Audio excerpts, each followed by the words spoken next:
The rifle clattered to the concrete floor with a metallic echo that seemed to reverberate through the stunned silence of the training facility. 6 elite soldiers lay motionless around Cassandra Rodriguez, their bodies scattered across the mat, like fallen dominoes.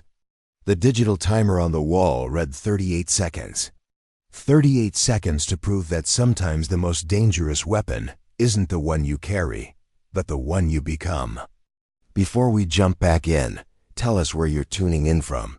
And if this story touches you, make sure you're subscribed, because tomorrow I've saved something extra special for you. But this moment of reckoning didn't happen overnight. It was the culmination of months of doubt, dismissal, and a system that confused credentials with capability. This is the story of how a woman they deemed unfit for combat became the very definition of it. The morning heat was already building across the Nevada desert as Cassandra Rodriguez stepped off the transport bus at Fort Ridgeway, her weathered duffel bag slung over one shoulder, and a determination in her eyes that the scorching sun couldn't diminish. The Advanced Combat Training Facility rose from the desert floor like a modern fortress, its concrete and steel structures defying the harsh landscape that surrounded it. This was where the military's most elite combat specialists were forged, where only the strongest, fastest, and most skilled survived the grueling selection process. Cass surveyed her fellow candidates as they gathered in the designated assembly area. The other recruits moved with the confident swagger of those accustomed to being the best wherever they came from. Their gear was pristine, their uniforms pressed to perfection, and their weapons cases bore the logos of premium manufacturers. These were the cream of the crop from various military branches, each one hand-selected for the Elite Combat Readiness Program, based on exceptional performance records and glowing recommendations from commanding officers. At 29, Cass was older than most of the other candidates by nearly a decade. While they chatted excitedly about their previous achievements and compared their state-of-the-art equipment, she quietly observed the facility's layout and noted the wind patterns across the training grounds. Her own gear told a different story than theirs. Her boots showed honest wear from years of service. Her uniform bore the subtle signs of someone who had earned every stripe through hard work rather than fast promotion. And her rifle case was notably smaller and less imposing than the others. Lieutenant Marcus Kane was impossible to ignore, even in a group of elite soldiers. At 6 feet 3 inches with the kind of muscular build that suggested countless hours in the gym, he commanded attention effortlessly.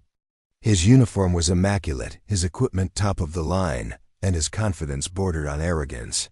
He'd been selected for the program straight out of Special Forces training, where he'd broken multiple records and earned recommendations from every instructor he'd encountered. "Check out the hardware," Kane said loudly enough for the group to hear, gesturing toward his weapon case with obvious pride.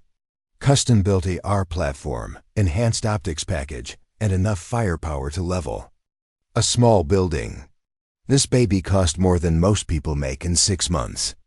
The other candidates gathered around to admire his equipment, each one eager to share details about their own impressive arsenals.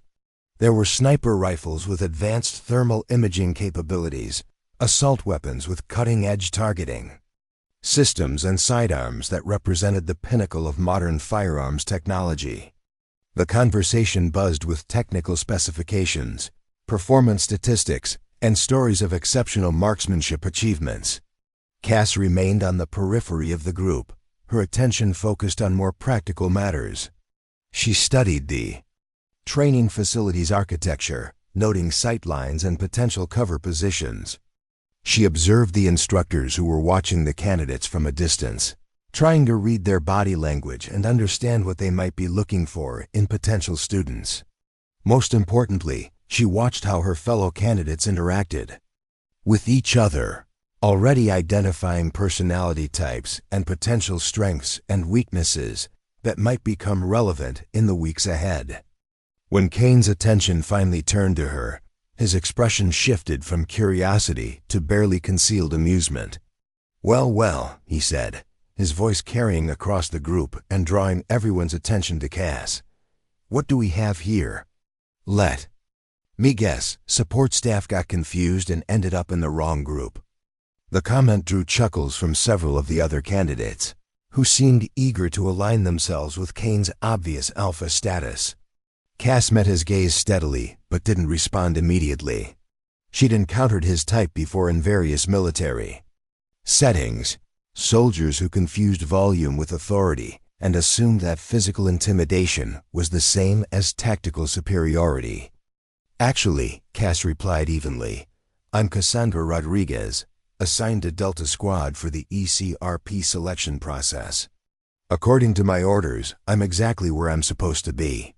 Kane's grin widened as he looked her up and down, taking in her modest stature and unassuming appearance. At 5 feet 6 inches with a lean build that emphasized functional strength over show muscles, Cass didn't fit the imposing physical profile that most people associated with elite combat specialists.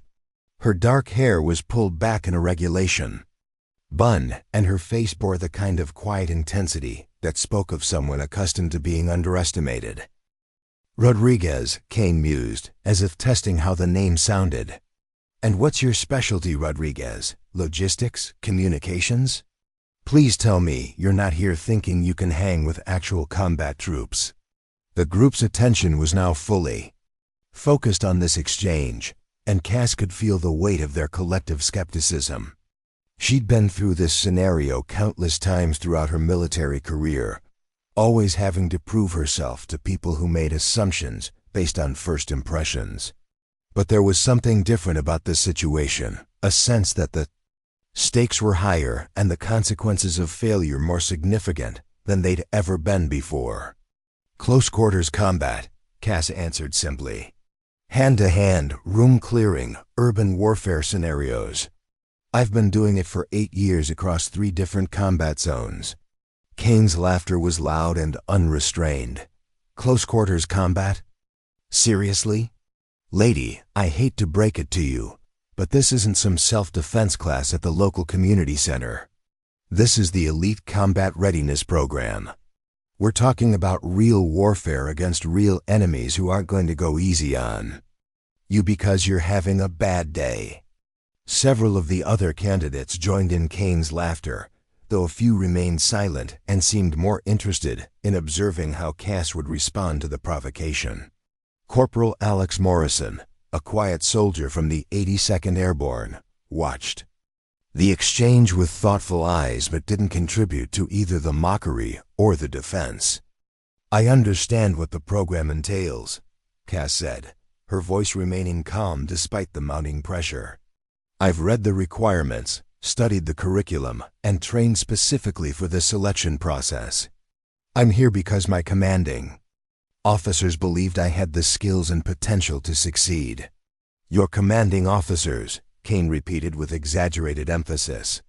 "Let me guess, they needed to fill some kind of diversity quota and you happened to be available?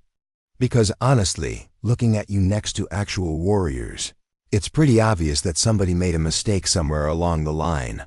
The comment stung more than Cass cared to admit, not because she believed it was true, but because she knew it reflected assumptions that she would have to overcome throughout the entire program.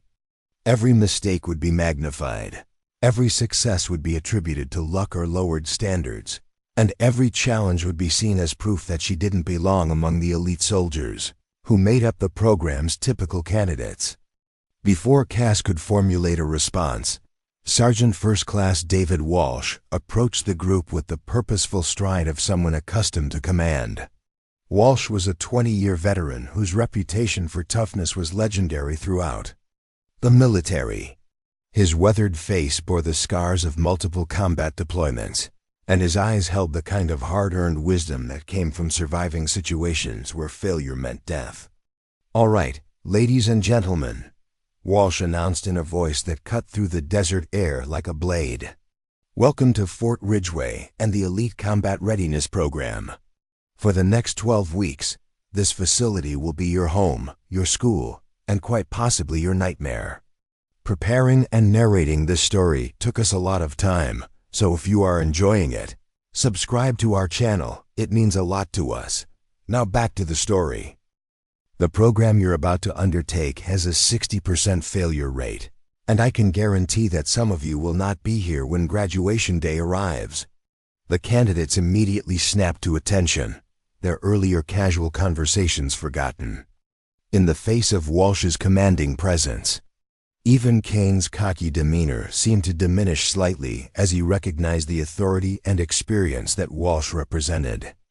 The ECRP is designed to identify and develop the military's next generation of elite combat specialists. Walsh continued, his gaze moving methodically across each candidate. You will be tested in every conceivable combat scenario, from urban warfare to desert operations, from hostage rescue to counter-terrorism missions.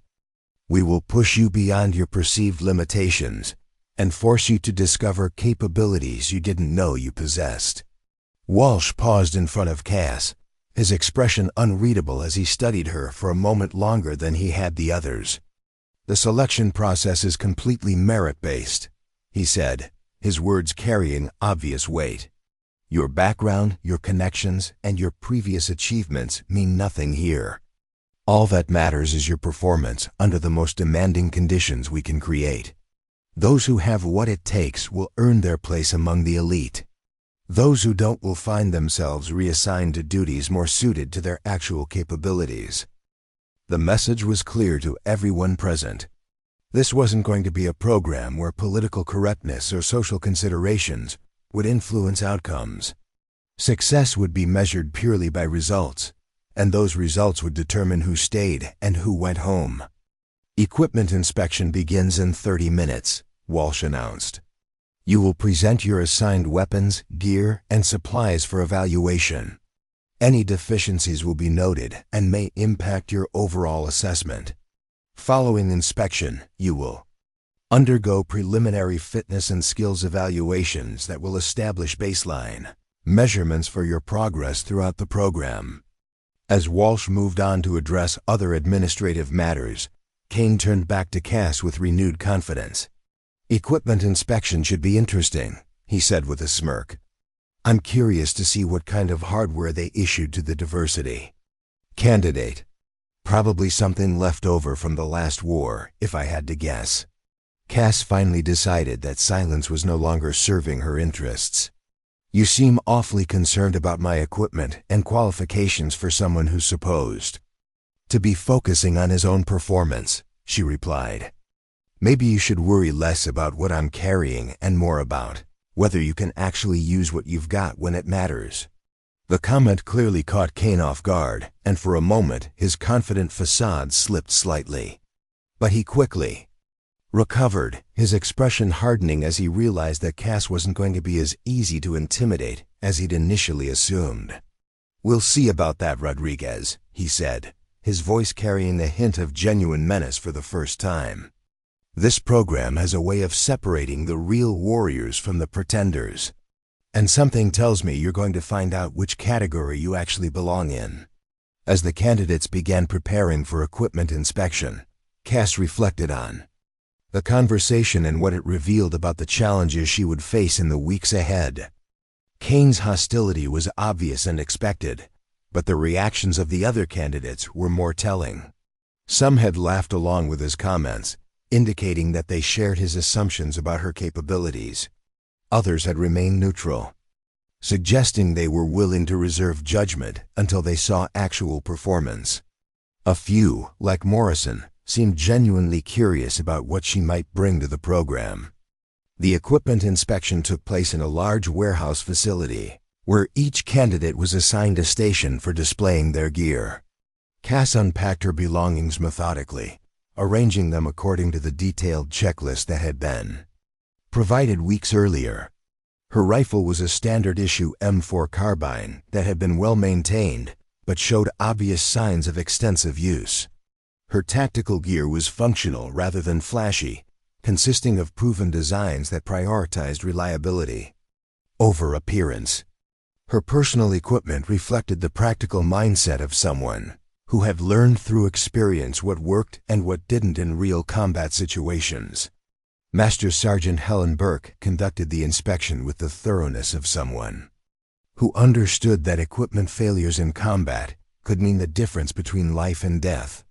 She examined each weapon for proper maintenance, checked ammunition for defects, and evaluated gear for wear patterns that might indicate potential problems. Her evaluation of each candidate's equipment was documented on detailed forms that would become part of their permanent program records. When Burke reached Cass's station, she spent considerable time examining the M4 carbine, testing its action and checking its optical sight alignment.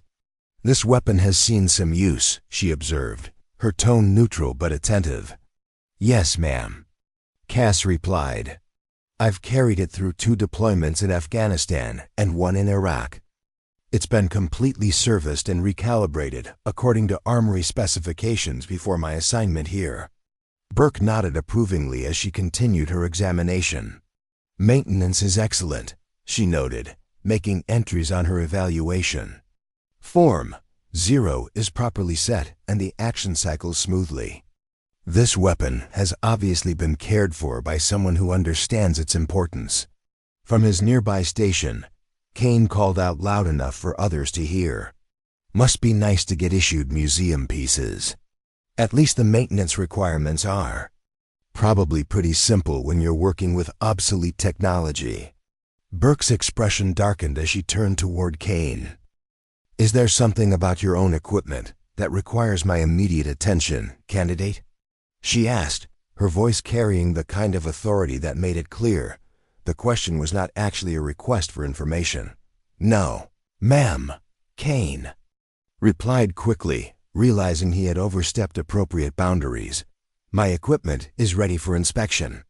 "Then I suggest you focus on that and leave the evaluation of other candidates' gear to those of us who are qualified to make such assessments," Burke replied curtly before returning her attention to Cass's equipment. The remainder of the inspection proceeded without incident, though Cass noticed that several candidates seemed to be paying more attention to her gear than to their own preparations. When Burke completed her evaluation of Cass's equipment, she made several notations on her form before moving on to the next station. Her expression gave no indication of her assessment, maintaining the professional neutrality that characterized all the program instructors.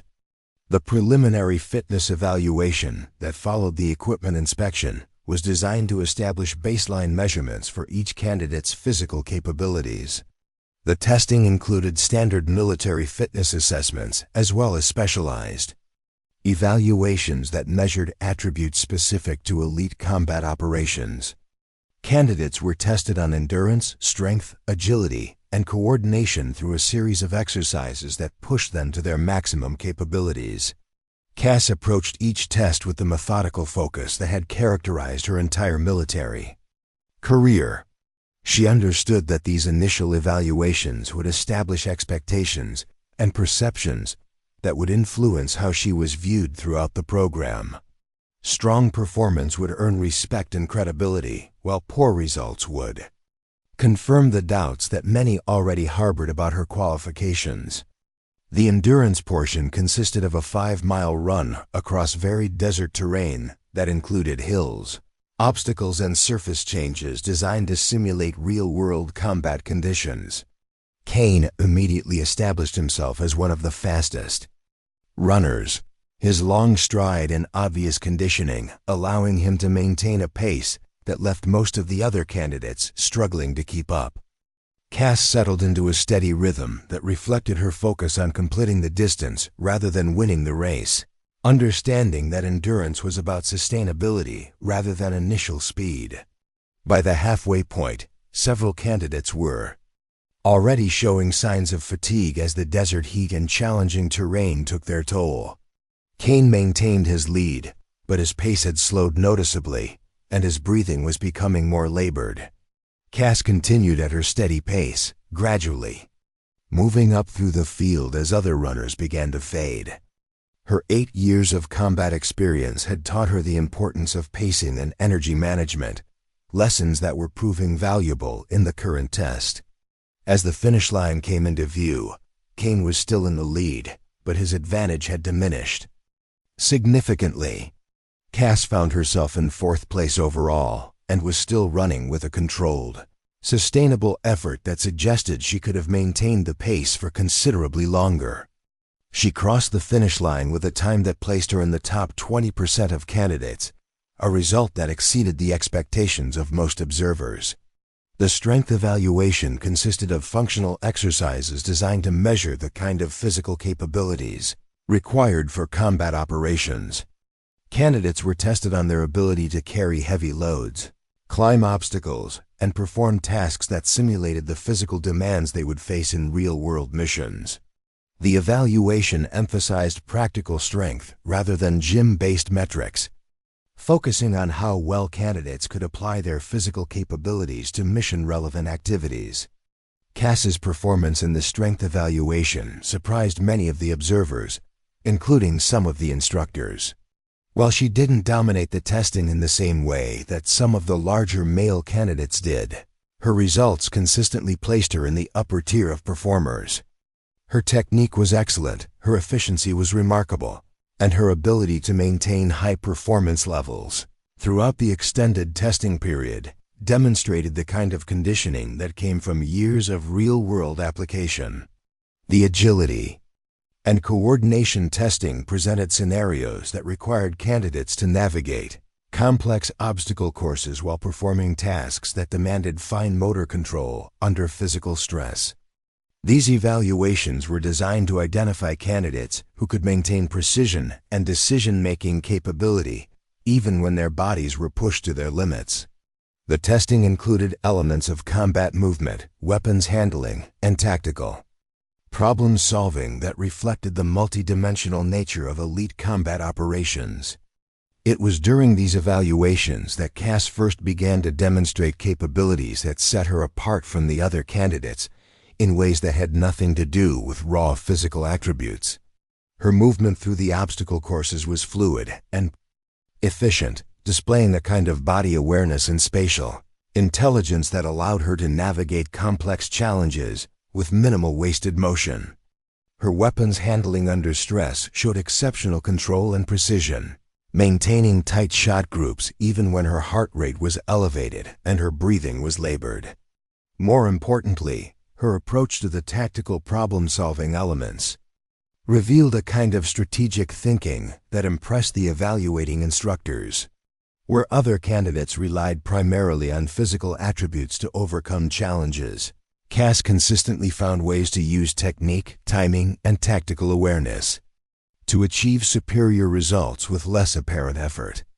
Her solutions to complex scenarios often involved approaches that other candidates hadn't considered, demonstrating the kind of creative thinking that characterized truly exceptional combat specialists.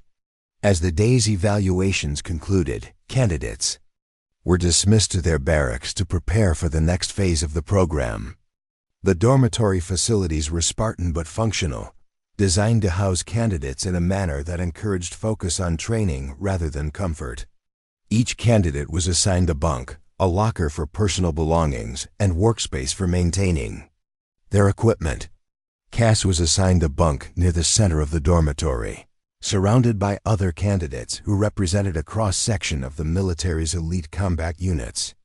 As she organized her personal belongings and prepared her gear for the next day's activities, she couldn't help but overhear the conversations taking place around her. Kane had naturally positioned himself as the informal leader of a group that included several of the more vocal and confident candidates. Their discussion focused primarily on their expectations for the program and their assessments of the competition they would face in the weeks ahead. "Did you see Rodriguez during the agility testing?" one of Kane's followers asked. "I have to admit, she was better than I expected. Still not elite level, but better than I thought she'd be." "Don't let one decent performance fool you," Kane replied dismissively. "This was just the basic stuff. Wait until we get into real combat scenarios where physical limitations and mental pressure separate the warriors from the wannabes. She might be able to run a decent time and climb some obstacles, but that doesn't mean she can handle herself when people are shooting back."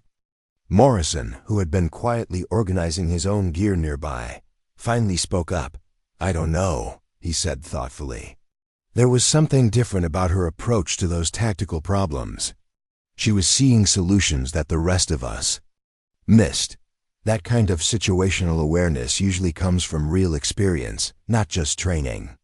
Kane's expression hardened as he realized that not everyone was automatically accepting his assessment of Cass's capabilities. "Experience doing what?" he challenged. "She said she's been doing close quarters combat, but that could mean anything. Could be that she spent 8 years guarding supply convoys and got into a couple of firefights. That's not the same as being an elite combat specialist." "Maybe not," Morrison replied evenly, "but it seemed like more than that to me. The way she moved, the way she analyzed problems, the way she handled her weapon under stress. Those aren't things you pick up from basic combat experience. They come from advanced training and serious field time." The conversation continued for several more minutes, with various candidates offering their perspectives on the day's events and their predictions for how the program would unfold. Cass listened to it all while maintaining her focus on preparing for the next day, understanding that these early impressions and alliances would play important roles in the social dynamics that would influence everyone's experience throughout the program. As lights out approached and the dormitory began to quiet down, Cass reflected on her first day at Fort Ridgeway. The challenges she had expected were proving to be real, but so were opportunities she hadn't fully anticipated. The physical evaluations had gone well, establishing her credibility in areas where she could be measured objectively. The weapons and equipment assessments had demonstrated her competence and professionalism, earning respect from the instructors even if not from all of her fellow candidates. But she also understood that the real tests were still ahead. The preliminary evaluations had been designed to establish baselines and identify obvious deficiencies that would eliminate candidates who clearly didn't belong in the program. The training that would begin tomorrow would present challenges that were specifically designed to identify the subtle differences between good soldiers and elite combat specialists. Those differences often had less to do with raw physical capabilities than with mental toughness, tactical intelligence, and the ability to perform under extreme pressure. As she drifted off to sleep in the unfamiliar surroundings of the Fort Ridgeway barracks, Cass thought about the path that had brought her to this point and the goals that kept her motivated, despite the doubts and skepticism she encountered. She had spent 8 years proving herself in various military roles, always excelling, but never quite reaching the elite levels that she knew she was capable of achieving. This program represented her opportunity to finally demonstrate capabilities that had been overlooked or undervalued throughout her career. Tomorrow would bring new challenges and new opportunities to prove herself. The preliminary evaluations had established that she belonged in the program, but now she would need to demonstrate that she belonged among the elite combat specialists who represented the military's most capable warriors. The stakes were higher than they had ever been, but so was her determination to succeed, regardless of the obstacles she would face along the way. The morning alarm pierced through the Nevada desert air at 05:00 hours, jolting the candidates from whatever restless sleep they had managed in their new surroundings.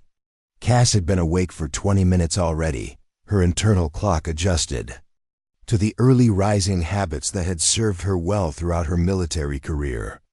Around her, the other candidates stirred with varying degrees of enthusiasm, some springing immediately into action, while others struggled to shake off the lingering effects of exhaustion from the previous day's evaluations. The first week of training established the rhythm that would define their experience at Fort Ridgeway. Days began with physical conditioning that pushed every candidate to their limits, followed by weapons training that emphasized both accuracy and speed under increasingly challenging conditions. The afternoon sessions focused on tactical scenarios that tested decision-making abilities and combat effectiveness in simulated real-world situations. Cass approached each training session with the methodical focus that had characterized her military service, but she quickly discovered that the program standards were unlike anything she had encountered before. The weapons qualification tests required not just accuracy, but accuracy achieved within time constraints that seemed almost impossibly demanding. Candidates were expected to engage multiple targets at varying distances while moving through complex terrain, all within windows of time that left no margin for hesitation or error. During the first weapons qualification test, Cass found herself struggling with the relentless pace that the program demanded. Her shots were consistently accurate, finding their intended targets with precision that impressed the observing instructors.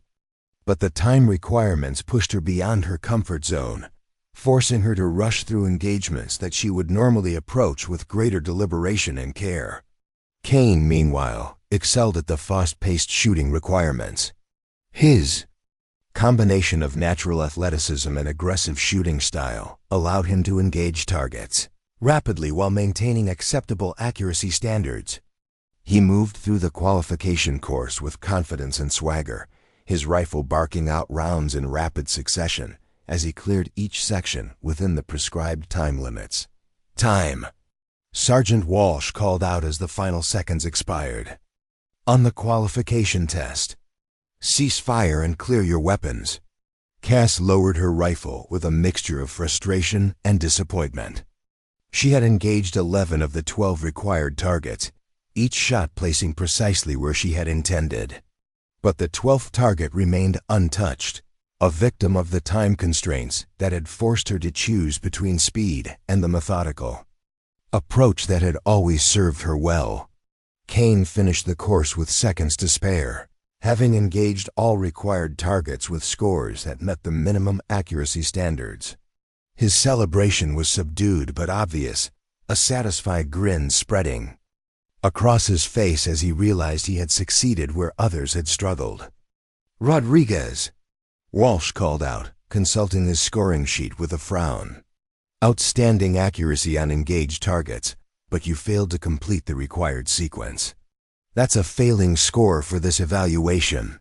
The words hit Cass like a physical blow, even though she had known what the result would be as soon as time expired. Around her, she could hear the whispered comments from other candidates who had witnessed her performance and drawn their own conclusions about what it meant. Told you she couldn't hack it when it really counted, King said to his group of followers, his voice carrying just far enough for Cass to hear. Good shooting doesn't mean anything if you can't get the job done when the clock is running. Master Sergeant Burke approached Cass as she was securing her weapon after the failed qualification. Rodriguez, she said quietly, your shot placement was exceptional. Every round you fired was exactly where it needed to be. But mission requirements don't always allow for perfect shots. I understand, ma'am, Cass replied, though her voice carried the weight of disappointment that she couldn't entirely suppress. I'll work on my engagement speed for the next qualification attempt.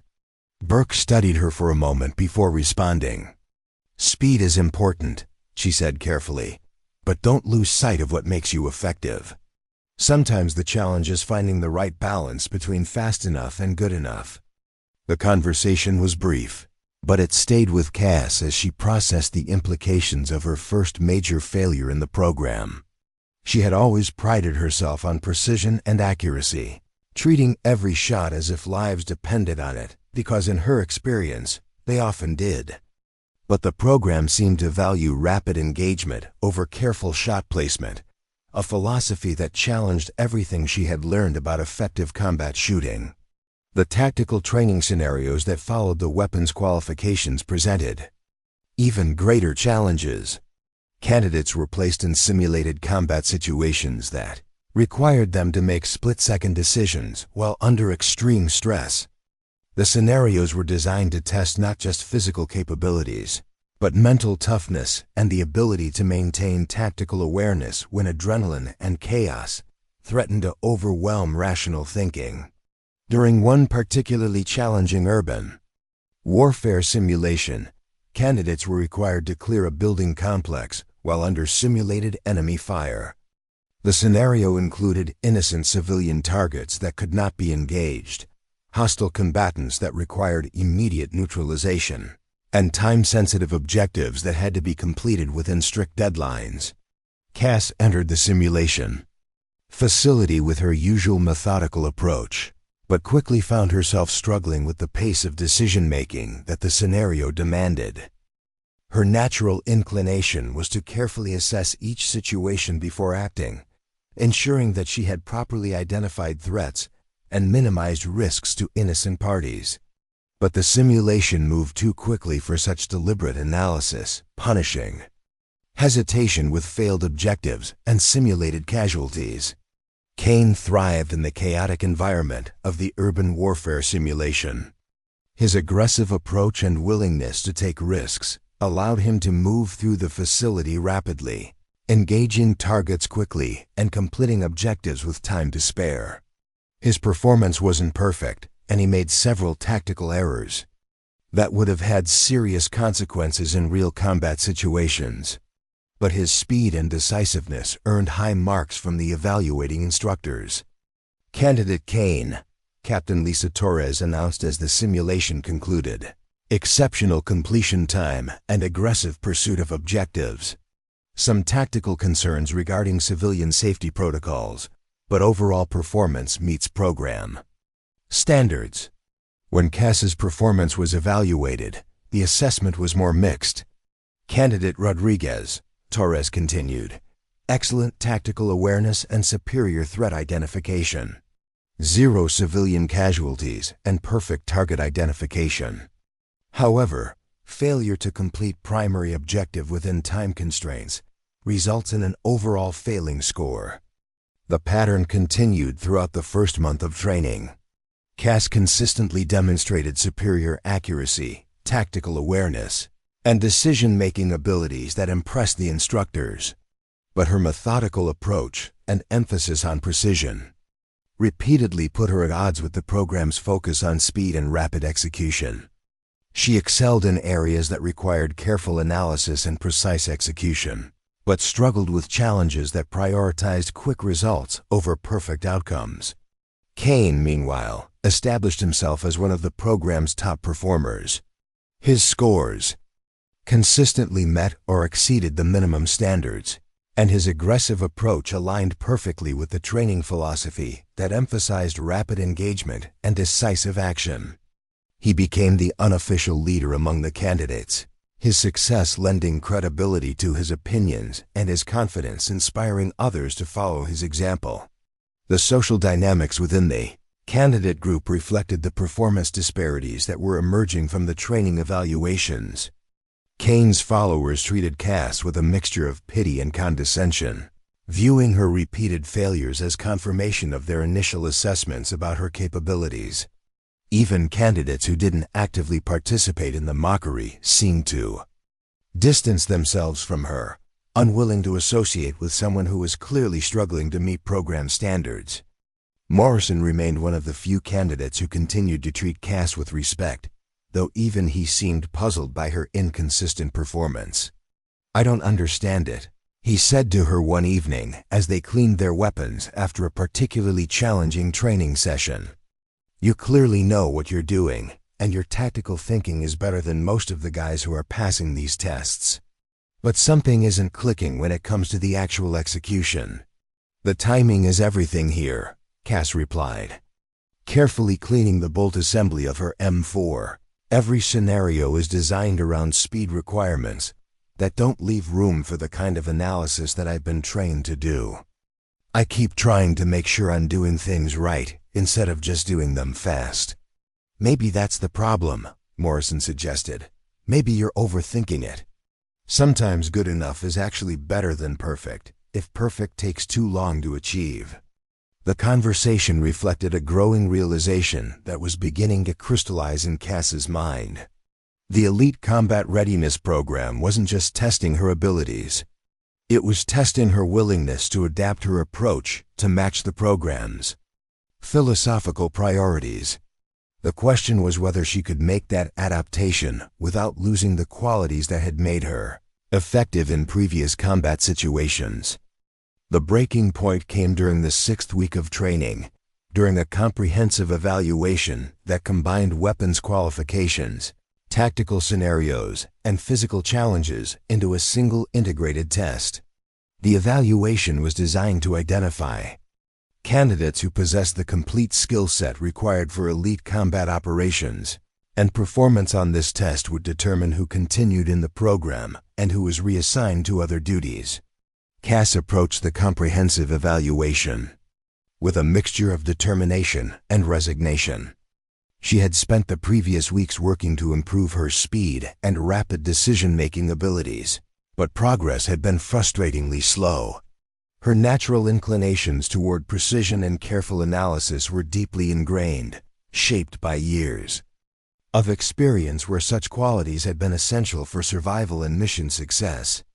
The evaluation began with a complex weapons qualification that required candidates to engage targets at multiple distances while moving through a course that included obstacles, elevation changes, and varying lighting conditions.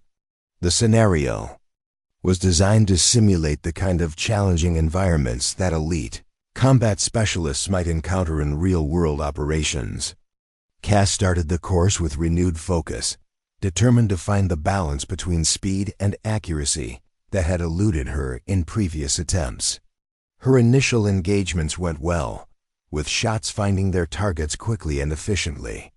But as the course progressed and the time pressure mounted, she found herself reverting to her methodical approach, taking extra time to ensure proper target identification and precise shot placement. Kane moved through the same course with characteristic aggression, his rifle firing rapidly as he engaged targets in quick succession. His accuracy was acceptable rather than exceptional, but his speed was impressive and his confidence never wavered. He completed the weapons qualification within the required time parameters with scores that easily exceeded the minimum standards. As the candidates moved on to the tactical scenario portion of the evaluation, Cass realized that her performance on the weapons qualification had once again fallen short of program requirements. She had engaged 10 of 12 required targets with perfect accuracy, but the time constraints had prevented her from completing the full sequence. The failure was frustrating, not just because of its immediate impact on her evaluation, but because it represented a pattern that seemed impossible to break. The tactical scenario placed candidates in a hostage rescue situation that required them to neutralize hostile combatants while ensuring the safety of innocent civilians. The scenario was complex and fast-moving, with multiple decision points that could dramatically affect the outcome. Success required not just tactical skill, but the ability to process information rapidly and make life-or-death decisions under extreme pressure. Cass entered the scenario facility with grim determination, knowing that this might be her last opportunity to demonstrate her capabilities before being removed from the program. The scenario began immediately, with simulated gunfire and urgent RADIO communications, creating an atmosphere of chaos and urgency that was designed to overwhelm candidates who couldn't maintain focus under pressure. Her movement through the facility was careful and deliberate, with every corner checked and every potential threat area properly cleared before advancing. Her tactical approach was textbook perfect, demonstrating the kind of methodical precision that minimized risks and maximized the chances of mission success. But the careful approach consumed precious time, and she could feel the scenario timeline working against her with every passing second. When she finally located the hostage situation, Cass found herself facing a complex tactical problem that required immediate resolution. 3 hostile combatants were positioned around a group of civilians, with overlapping fields of fire that made any approach extremely dangerous. The scenario required her to neutralize all 3 threats simultaneously, to prevent them from harming the hostages. The solution required precise timing and perfect execution, exactly the kind of challenge where her methodical approach and emphasis on accuracy should have provided advantages. But the scenario's time constraints demanded immediate action, leaving no opportunity for the careful planning and precise execution that she would have preferred. Cass made her decision and executed her plan with the kind of tactical precision that reflected years of real-world experience. Her shots were perfect, neutralizing all three threats without endangering any of the civilians.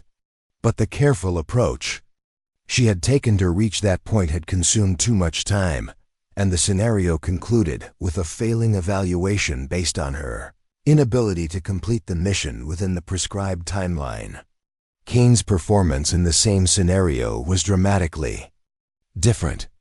His aggressive approach allowed him to reach the hostage situation quickly, but his rapid execution resulted in one civilian casualty and one hostile combatant who escaped neutralization. By the program's scoring system, however, his completion of the primary objective within the required time frame resulted in a passing score, despite the tactical failures. Colonel Patterson presided over the evaluation debrief, reviewing each candidate's performance with the clinical detachment of someone who had seen countless soldiers succeed and fail under similar circumstances. When he reached Cass's evaluation, his expression was unreadable as he consulted the detailed scoring sheets that documented every aspect of her performance. "Rodriguez," he said finally, his voice carrying the weight of official judgment, "your tactical execution was flawless, and your precision under pressure was exceptional. However, your repeated failure to complete required tasks within established timeframes indicates a fundamental mismatch between your capabilities and program requirements." The words that followed seemed to echo from a great distance as Patterson continued his assessment. Mission effectiveness in elite combat operations required not just tactical skill, but the ability to achieve results within operational constraints that often left no room for extended analysis or perfect execution. The program had determined that her approach, while tactically sound, was not suited to the rapid response requirements of elite combat operations. "Effective immediately," Patterson concluded. "You are being transferred to the Combat Training Support Division, where your skills can be utilized in an advisory capacity for equipment evaluation and tactical analysis." The dismissal was delivered with professional courtesy, but its impact was devastating. Cass felt the eyes of every candidate in the room as the reality of her failure settled over her like a suffocating blanket. Months of preparation, weeks of grueling training, and a lifetime of military service had led to this moment of ultimate rejection from the elite community she had worked so hard to join. Kane's reaction was subtle but unmistakable, a slight smile playing at the corners of his mouth as he witnessed the confirmation of predictions he had made from the very first day. Around the room, other candidates maintained professional composure, but their expressions reflected a mixture of relief that they had avoided similar fate and satisfaction that their initial assessments had proven accurate. As the debrief concluded and candidates were dismissed to their next training session, Cass remained seated for a moment longer than necessary, processing the implications of her new assignment. The Combat Training Support Division was where the program housed personnel who had value but didn't meet the standards for elite combat operations. It was a professional dead end that offered useful work but no opportunity for the kind of career advancement she had hoped to achieve. Morrison approached her as she finally stood to leave the briefing room. "I'm sorry," he said quietly, his words carrying genuine sympathy. "I still think they're making a mistake. You're better than most of the guys who are staying in the program." "Maybe," Cass replied, her voice carefully controlled despite the turmoil she felt inside. "But apparently being better isn't the same as being what they need. The walk, too." Her new assignment felt like a march toward exile, each step taking her further from the dreams that had brought her to Fort Ridgeway and closer to a reality she had never wanted to accept. But as she approached the Combat Training Support Division, a different kind of determination began to crystallize in her mind. If the program wouldn't recognize her value as a combat specialist, perhaps she could find other ways to contribute her knowledge and experience to the training process. What she didn't realize was that her new position would provide access to information and insights that would soon become far more valuable than anyone could have imagined.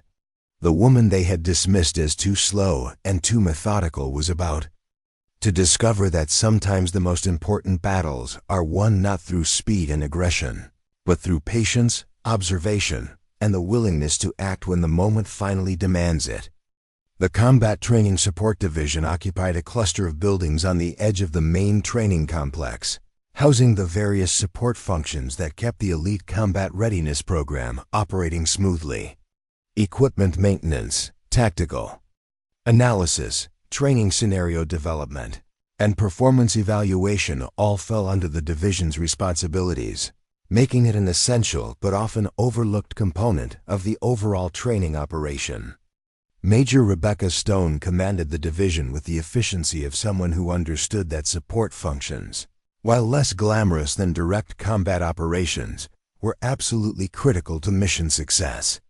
She had spent 15 years in various military roles before accepting command of the support division, and her experience had taught her to value competence and dedication over flashy credentials and impressive resumes. Rodriguez, Stone said as Cass reported for her first day in the new assignment, "I've reviewed your file and your performance evaluations from the ECRP. Interesting reading." Cass stood at attention, uncertain about what response was expected or appropriate. Her transfer to the support division felt like professional exile, but she was determined to approach her new duties with the same dedication she had brought to every previous assignment. "Your tactical analysis scores were consistently excellent," Stone continued, "and your equipment handling evaluations were among the best we've seen. The instructors noted your attention to detail and your ability to identify problems that others missed. Those are valuable skills in this division." The assignment that followed placed Cass in the tactical analysis section, where her responsibilities included reviewing training scenarios, evaluating candidate performance data, and identifying areas where the program could be improved or refined. The work was intellectually challenging and professionally satisfying, but it also provided her with access to information about the program's operations that she had never possessed as a candidate. Her new office was located in a building that overlooked the main training facilities, giving her a clear view of the ongoing activities that she was no longer permitted to participate in directly. From her window, she could watch as new groups of candidates worked through the same challenges that had led to her own dismissal, and she began to notice patterns and trends that hadn't been apparent from the perspective of someone focused primarily on her own performance. The database systems that supported the tactical analysis function contained detailed records of every candidate's performance throughout the program's history. Training scores, evaluation results, instructor comments, and long-term follow-up data on graduates who had gone on to operational assignments were all available for analysis and review. As Cass began working through this vast repository of information, she started to identify troubling patterns that raised serious questions about the program's effectiveness. Graduates who had excelled in the speed-focused training scenarios were experiencing significantly higher casualty rates in actual combat operations than those who had emphasized precision and tactical awareness. The data showed a clear correlation between rapid training completion times and subsequent operational failures, suggesting that the program's emphasis on speed might be producing graduates who were ill-prepared for the realities of elite combat operations. More disturbing still were the after-action reports from recent operations involving ECRP graduates. Several missions had resulted in civilian casualties that could have been avoided with more careful target identification and precision execution. Other operations had failed entirely due to graduates' inability to adapt their rapid response training to complex situations that required analysis and deliberate decision-making. Cass compiled her findings into a comprehensive report that documented the correlation between training performance and operational effectiveness. The data was clear and compelling, suggesting that the program's current methodology was producing graduates who could perform well in controlled training environments but struggled when faced with the complexities and uncertainties of real-world combat operations. Her report concluded with recommendations for fundamental changes to the training curriculum that would emphasize adaptive decision-making and precision execution over pure speed and rapid response. The recommendations were based not just on statistical analysis, but on her own experience with both the training program and actual combat operations in challenging environments. When she submitted the report through proper channels, the response was swift and dismissive. Colonel Patterson reviewed her analysis, but concluded that her findings reflected the perspective of someone who had been unable to meet program standards rather than legitimate concerns about training effectiveness. Her recommendations were filed away without further consideration, and she was advised to focus on her assigned duties rather than attempting to critique training methodologies that had been developed by experts with far more experience and credibility than she possessed. The rejection of her analysis was frustrating, but not entirely surprising. Cass had learned throughout her military career that institutional change was difficult to achieve, especially when proposed changes challenged fundamental assumptions about established practices. But the data she had uncovered was too compelling to ignore, and she continued her research even though official channels had proven unreceptive to her findings. Her unofficial investigation expanded to include conversations with support personnel who had observed the program's operations from various perspectives.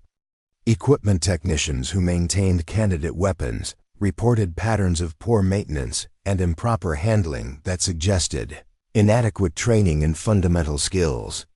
Medical personnel who treated training injuries noted that many candidates were sustaining preventable injuries due to poor technique and excessive aggression during scenarios that required more measured approaches. Range safety officers who supervised live-fire exercises expressed concerns about graduates' decision-making under pressure, noting instances where ECRP alumni had demonstrated poor judgment and inadequate situational awareness during advanced training exercises. The feedback from these sources painted a picture of a program that was producing graduates who looked impressive on paper but had significant gaps in the practical skills and judgment required for elite combat operations. As Cass continued to gather evidence and refine her analysis, she began to realize that her dismissal from the program might have been a blessing in disguise. Her new position provided access to information and perspectives that would have been impossible to obtain as a candidate, and her growing understanding of the program's systemic problems was far more valuable than any individual training achievement could have been. But she also understood that knowledge without the ability to act on it was ultimately meaningless. The evidence she had compiled clearly demonstrated serious flaws in the ECRP's methodology, but her status as a failed candidate made it unlikely that anyone would take her concerns seriously. She needed to find a way to demonstrate the validity of her analysis in a manner that couldn't be dismissed or ignored. The opportunity she had been waiting for was approaching faster than anyone realized, and when it arrived, it would test everything she had learned about the difference between looking good in training and performing effectively when lives were actually at stake.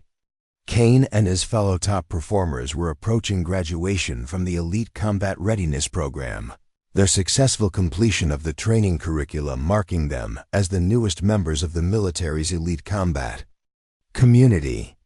Their graduation ceremony would be attended by high-ranking officials who wanted to celebrate the program's success and demonstrate their commitment to developing the next generation of military specialists. What none of them realized was that their celebration would soon become a demonstration of exactly the problems that Cass had identified in her analysis. The very qualities that had made them successful candidates were about to prove inadequate When faced with a situation that required precisely the kind of judgment and precision that the program had trained them to abandon in favor of speed and aggression, the months that followed Cass's reassignment transformed her understanding of Fort Ridgeway's operations in ways she never could have anticipated. Her position in the Combat Training Support Division provided access to classified performance databases, operational after-action reports, and detailed psychological evaluations that painted a comprehensive picture of how ECRP graduates performed. Once they left the controlled environment of the training facility, working late into the evening hours when the main facility grew quiet, Cass meticulously analyzed years of graduate performance data. The patterns she discovered were more troubling than her initial findings had suggested. Recent graduates were experiencing failure rates in actual combat operations that far exceeded historical norms for elite military units. Mission completion rates had declined steadily over the past 3 years, directly correlating with the program's increased emphasis on speed-based training methodologies. The psychological evaluation reports were particularly revealing. Combat stress assessments conducted on ECRP graduates showed concerning trends in decision-making under pressure. Many graduates demonstrated what military psychologists termed velocity fixation, an over-reliance on rapid response that prevented them from adapting to complex situations, requiring analysis and measured judgment. The condition was so prevalent among recent graduates that it had become a recognized syndrome in military psychology literature. Dr. Emily Harrison, the civilian contractor responsible for psychological evaluations, had documented case after case of graduates who excelled in controlled training environments but struggled when faced with the ambiguity and complexity of real-world operations. Her reports noted that many ECRP alumni exhibited anxiety when forced to slow down and analyze situations, having been conditioned to equate hesitation with failure during their training. Cass's access to these psychological profiles came through her assigned duties reviewing candidate assessment protocols, but the implications extended far beyond her official responsibilities. The data suggested that the program was not just failing to prepare graduates adequately. It was actively conditioning them to make poor decisions in precisely the situations where elite combat specialists were most needed. Her investigation expanded to include maintenance records for weapons and equipment used by ECRP graduates in operational deployments. Technical reports from field operations revealed patterns of equipment misuse and poor maintenance that suggested fundamental gaps in training. Weapons failures during critical missions were occurring at rates that exceeded manufacturer specifications, often due to improper handling techniques that prioritize speed over proper procedure. Staff Sergeant Miguel Santos, who supervised the technical analysis section, noticed Cass's unusual interest in graduate performance data during one of their routine coordination meetings. Santos had 22 years of military experience and had worked in various support roles that gave him a broad perspective on military operations and training effectiveness. "You've been spending a lot of time with those after-action reports," Santos observed as Cass compiled another folder of operational performance data. "Finding anything interesting in all that paperwork?" "More than I expected," Cass replied carefully, uncertain about how much she should reveal about her unofficial research. There seemed to be some patterns in graduate performance that raise questions about training effectiveness. Santos studied her for a moment before responding. "You mean like how many of these hotshot graduates end up getting themselves and their teammates killed because they can't slow down long enough to think through a problem?" The blunt assessment caught Cass off guard, but it confirmed that she wasn't the only person who had noticed concerning trends in graduate performance. Santos had observed the same patterns from his position in technical support, where he regularly reviewed equipment failure reports and maintenance issues that often reflected poor training and inadequate preparation. "I've been watching these," Kids come through the program for 5 years, Santos continued, lowering his voice to ensure their conversation remained private. The ones who graduate with top scores are usually the ones who come back in body bags or with purple hearts they earned by making stupid decisions under pressure. The program is teaching them to be fast, but it's not teaching them to be smart. The conversation with Santos opened up a new avenue of investigation that had previously been unavailable to Cass. Through informal networks among support personnel, she gained access to additional sources of information about graduate performance that weren't documented in official reports. Equipment technicians, medical personnel, and administrative staff all had perspectives on the program's effectiveness that painted a consistently troubling picture. Sergeant Maria Gonzalez, who worked in medical services, shared her observations about the types of injuries and psychological issues she had treated among returning graduates. They come back from deployments with problems that we didn't use to see in elite units, Gonzalez explained during a conversation in the medical facility's break room. Stress fractures from poor movement techniques, equipment-related injuries from hasty handling, and psychological issues from making decisions they weren't properly prepared for. The medical records that Gonzalez had access to showed injury patterns that correlated with specific training deficiencies. Graduates who had excelled in speed-based scenarios were more likely to sustain injuries during actual operations due to poor technique and inadequate attention to safety protocols. Their conditioning to prioritize rapid execution over careful procedure was causing preventable casualties in operational environments.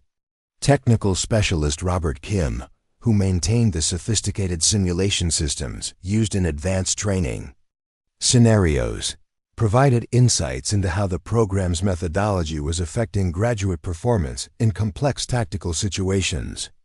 Kim had observed hundreds of training sessions and had noticed that graduates often struggled when simulations deviated from standard parameters or required adaptive thinking. The current training creates automatons, Kim explained during one of their discussions about simulation system performance. They can execute predetermined responses very quickly, but they fall apart when situations require them to think outside their programmed parameters. Real combat doesn't follow training scenarios, but these graduates don't seem to understand that.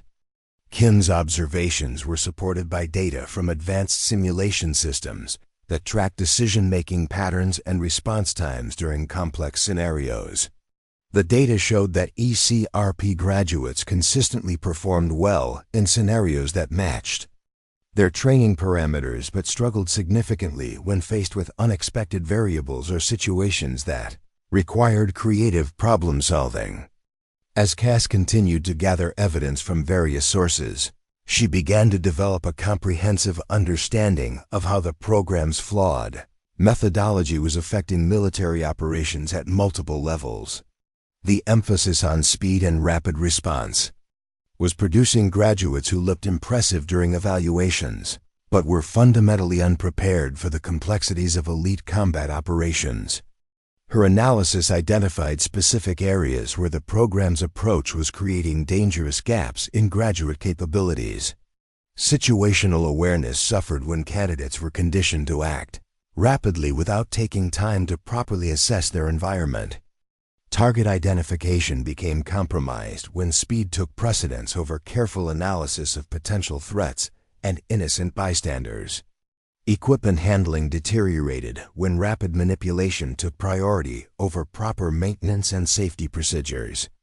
Most concerning of all was the impact on teamwork and unit cohesion. ECRP graduates were being conditioned to prioritize individual performance metrics over collective mission success, leading to coordination problems and communication failures. When they joined operational units, their training emphasized personal achievement rather than team effectiveness, creating specialists who struggled to integrate into existing military structures. The comprehensive report that Cass compiled from months of research painted a damning picture of systematic training failures that were compromising military effectiveness and endangering lives. Her documentation included statistical analysis, case studies, expert opinions, and recommended solutions that addressed both immediate concerns and long-term strategic implications. But Cass also understood that her previous attempt to raise these concerns through official channels had been unsuccessful, and her status as a failed candidate would likely undermine any future efforts to present her findings to program leadership. She needed to find a different approach that would force decision-makers to confront the evidence she had gathered. The solution came from an unexpected source. Major Stone had been observing Cass's work in the tactical analysis section and had noticed the quality and depth of her research into program effectiveness. During a routine performance review meeting, Stone broached the subject of Cass's unofficial investigation with careful consideration. "Rodriguez," Stone said as they concluded their discussion of official duties, "I understand you've been conducting some additional research into graduate performance trends. Would you care to share your findings?" The question presented both an opportunity and a risk. Sharing her research with Stone could provide a pathway for her concerns to reach higher levels of command, but it could also result in disciplinary action for exceeding her authorized duties and accessing information beyond her official responsibilities. "Ma'am," Cass replied carefully, "I've identified some patterns in graduate performance that suggest potential areas for program improvement. I'd be happy to brief you on my findings if you're interested." Stone's expression indicated that she was indeed interested, but also that she understood the delicate nature of the situation. "Prepare a comprehensive briefing for next week," she instructed. "Include your methodology, findings, and recommendations. And Rodriguez, make sure your analysis is absolutely bulletproof. If we're going to challenge the program's fundamental assumptions, we need evidence that can't be dismissed or ignored." The week that followed was intense as Cass refined her analysis and prepared a presentation that would effectively communicate the scope and implications of her findings. She organized her evidence into clear categories, developed visual aids that illustrated key trends, and prepared responses to potential objections and counterarguments that program defenders might raise. The briefing took place in Stone's office on a Friday afternoon when most of the facility's personnel had departed for the weekend. Stone had invited two other senior officers to attend: Lieutenant Colonel Sarah Mitchell, who served as Deputy Commander for Training Operations, and Colonel Robert Hayes, who oversaw curriculum development for advanced military programs. Cass's presentation lasted nearly 2 hours as she methodically walked through her findings and explained the connections between training methodology and operational performance. The data she presented was comprehensive and compelling, documenting clear correlations between program practices and graduate failures in ways that couldn't be attributed to coincidence or individual deficiencies. The response from the senior officers was initially skeptical, as Cass had expected. Colonel Hayes raised questions about her methodology and suggested that her findings might reflect the perspective of someone who had been unable to succeed in the program, rather than legitimate concerns about training effectiveness. But Lieutenant Colonel Mitchell seemed more receptive to the analysis, particularly when Cass presented case studies of specific operational failures that could be directly linked to training deficiencies. Mitchell had operational experience that allowed her to understand the tactical implications of the problems that Cass had identified. "These patterns are consistent with concerns I've been hearing from field commanders," Mitchell said as the briefing concluded. "Unit leaders have been reporting coordination problems and decision-making issues among recent ECRP graduates, but we haven't had comprehensive data to analyze the scope of the problem." Major Stone nodded in agreement. Rodriguez's analysis provides exactly the kind of systematic evaluation that we need to understand what's happening and develop appropriate responses. The question is how we can present these findings in a way that will prompt necessary changes. The discussion that followed focused on the practical challenges of implementing reforms in a program that had significant institutional support and political backing. The ECRP's emphasis on producing graduates quickly and efficiently aligned with broader military priorities, and any criticism of the program's effectiveness would need to overcome resistance from multiple levels of command. Colonel Hayes remained skeptical about the feasibility of major program changes, arguing that the current methodology had been developed by experts with extensive experience, and that modest adjustments would be more appropriate than fundamental reforms. But Mitchell and Stone seemed convinced that more significant changes were necessary to address the problems that Cass had documented. The meeting concluded with an agreement that Cass would continue her research and prepare additional analysis that could support recommendations for program modifications. Stone would explore opportunities to present the findings to higher levels of command, while Mitchell would gather additional feedback from field commanders who had worked with ECRP graduates. As Cass returned to her duties in the tactical analysis section, she felt a mixture of optimism and apprehension about the potential impact of her research. For the first time since her dismissal from the program, she had found senior officers who were willing to take her concerns seriously and consider the possibility that fundamental changes might be necessary. But she also understood that institutional change would be difficult to achieve, especially when it challenged practices that had become deeply embedded in the program's culture and methodology.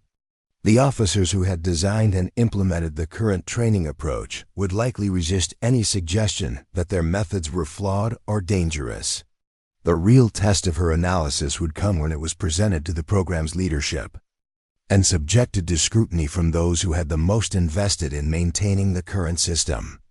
The data she had compiled was compelling, but data alone might not be sufficient to overcome the institutional inertia and personal interests that supported existing practices.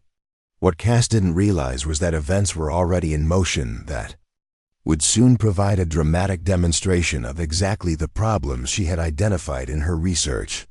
The program's emphasis on speed over precision was about to be tested in a real-world situation where the consequences of poor training would be measured not in test scores or evaluation reports, but in human lives. Kane and his fellow graduates were completing their final weeks of training and preparing for their first operational assignments. Their confidence was high, buoyed by months of successful performance in controlled training environments and positive evaluations from instructors, who measured success primarily through speed and efficiency metrics. The graduation ceremony that would mark their transition from candidates to operational specialists was scheduled to coincide with a visit from senior Pentagon officials who wanted to observe the program's training methods and evaluate its effectiveness. The visit would provide an opportunity for program leadership to showcase their achievements and demonstrate the capabilities of their latest graduates. But the demonstration they had planned would soon become something entirely different when unexpected circumstances created exactly the kind of complex, high-pressure situation that Cass's research had identified as problematic for ECRP graduates. The very qualities that had made them successful in training were about to prove inadequate when faced with a scenario that required precisely the kind of judgment and precision that their training had conditioned them to abandon. The stage was being set for a confrontation between competing philosophies of combat training, and the outcome would have implications that extended far beyond the boundaries of Fort Ridgeway. The woman they had dismissed as too slow and too methodical was about to have an opportunity to demonstrate that sometimes the most important skills are precisely those that can't be measured by stopwatches and scoring systems. Major Stone had been quietly building support for Cass's findings among senior officers who had operational experience with ECRP graduates. The informal network of supporters included field commanders who had witnessed the problems firsthand and training specialists who had noticed similar trends in their own areas of responsibility. Lieutenant Colonel Mitchell had been particularly helpful in gathering additional evidence that supported Cass's analysis. Her conversations with operational commanders had revealed widespread concerns about graduate performance that hadn't been previously documented or analyzed systematically. The feedback she collected painted a picture of endemic problems that extended beyond isolated incidents or individual failures. The evidence was mounting that the ECRP's methodology was producing graduates who were fundamentally unprepared for the complexities of modern military operations. But changing a program with such significant institutional support would require more than statistical analysis and expert opinions. It would require a demonstration of the consequences when speed-focused training encountered situations that demanded precision, judgment, and adaptive thinking. That demonstration was approaching faster than anyone realized, and when it arrived, it would test everything that Cass had learned about the difference between looking good in controlled environments and performing effectively when lives were actually at stake. The upcoming graduation ceremony would become the stage for a dramatic validation of her analysis, but the price of that validation would be measured in ways that no one could have anticipated. The morning of the graduation ceremony dawned clear and hot across the Nevada desert, with temperatures already climbing toward triple digits before the sun fully cleared the eastern mountains. Fort Ridgeway buzzed with activity as personnel prepared for the arrival of distinguished visitors who would observe the culminating demonstration of the Elite Combat Readiness Program's training methods. General Victoria Hartwell's convoy arrived precisely on schedule, a procession of black SUVs that kicked up clouds of dust as they approached the main facility. The general's entourage included senior Pentagon officials, congressional staffers, defense contractors, and military journalists who had come to document what program leadership promoted as a revolutionary advancement in combat training methodology. Cass watched the arrival from her office window in the Combat Training Support Division, noting the elaborate security preparations and ceremonial protocols that surrounded the high-profile visit. She had spent the morning reviewing the day's planned demonstrations, cross-referencing the scenarios with her research data to identify potential areas where the program's training deficiencies might become apparent. The graduation ceremony was scheduled to begin with a formal presentation of achievements, followed by live demonstrations that would showcase graduate capabilities in various combat scenarios. Kane and his fellow top performers had been selected to participate in the demonstrations, their consistent high scores and confident performance making them ideal representatives of the program's success. Colonel Patterson delivered the opening remarks to the assembled dignitaries, highlighting the program's efficiency in producing combat-ready specialists and emphasizing the innovative training methods that had reduced preparation time while maintaining high-performance standards. His presentation included statistics that showed impressive completion rates and graduate satisfaction scores, carefully omitting the operational performance data that Cass had analyzed in her research. The Elite Combat Readiness Program represents the future of military training, Patterson declared to the gathering of officials and media representatives. Our graduates achieve proficiency levels in 12 weeks that traditional programs require 18 months to develop. This efficiency allows us to rapidly expand our elite combat capabilities while reducing training costs and resource requirements. General Hartwell listened to the presentation with the focused attention of someone evaluating both current capabilities and future potential. Her questions during the briefing revealed a sophisticated understanding of training methodology and operational requirements that suggested she would not be easily impressed by surface-level achievements or promotional rhetoric. The live demonstration portion of the ceremony began with a weapons qualification exercise that showcased graduate accuracy and speed under controlled conditions. Kane performed flawlessly, engaging multiple targets at varying distances with the rapid precision that had made him one of the program's most successful candidates. His confidence was evident as he moved through the qualification course, his rifle firing in controlled bursts that found their marks with impressive consistency. The visiting officials were clearly impressed by the demonstration, particularly the speed with which graduates completed complex engagement sequences. The scenarios had been carefully designed to highlight the program's strengths, while minimizing opportunities for the kind of analytical challenges that might reveal training deficiencies. Following the weapons demonstration, graduates participated in a tactical scenario that simulated an urban counter-terrorism operation. The exercise required teams to clear a building complex while neutralizing hostile combatants and securing civilian hostages. The scenario had been rehearsed extensively, with predetermined optimal solutions that allowed graduates to demonstrate their training while maintaining predictable outcomes. Kane's team moved through the simulated building with aggressive efficiency, clearing rooms rapidly and engaging targets with the decisive action that characterized their training approach. Their performance times were exceptional, and their coordination appeared seamless as they executed maneuvers that had been practiced repeatedly during their preparation for the demonstration. General Hartwell observed the exercise from a command post that provided clear views of the action while maintaining appropriate safety distances. Her military aide provided real-time commentary on team movements and tactical decisions, explaining the sophisticated training methods that had produced such impressive performance levels. But as the demonstration progressed, unexpected complications began to emerge that hadn't been part of the carefully planned scenarios. A malfunctioning smoke generator created visibility conditions that differed significantly from the rehearsed parameters, forcing graduates to adapt to environmental factors they hadn't prepared for specifically. The first sign of trouble came when Kane's team encountered a door that had jammed due to the unexpected smoke density, preventing them from following their predetermined route through the building. The scenario required immediate adaptation and alternative planning, exactly the kind of analytical challenge that Cass's research had identified as problematic for ECRP graduates.